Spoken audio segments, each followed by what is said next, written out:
Manurage bwana. Ato gisani kaka pendene. Kaka bano seta mwanya sewa. Ko do be dango sio. An. Gimanya logo mbona baby.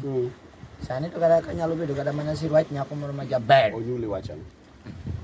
To bwana kaka wasebedo kwa bobo nyiri do pika to kada nyi mo wuok odwa onge. Nyiri kala mana sirweche.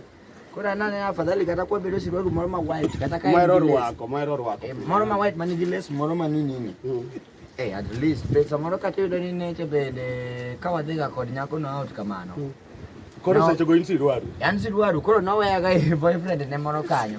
Mabe oduogo yode ka boyfriend no onge kifungu pod no lala an pod adong iye kuo. Koro si dwaru onyulo masiro. Kata jero chande nade in man bed kata mana in nyalo bedango. Kijuku to tinde nyiri okoero. Kawuondi kia. Okay wake. Okay wake. Kora beda gonyo. Ana nene ai bed gata bai kabasi. Eja mancho nikejo kadwa ni akako libero kijuku ibiro ka goche no nyulo. Ati ni kijuku ko bakre kono. Tan mana dage ana beda mo.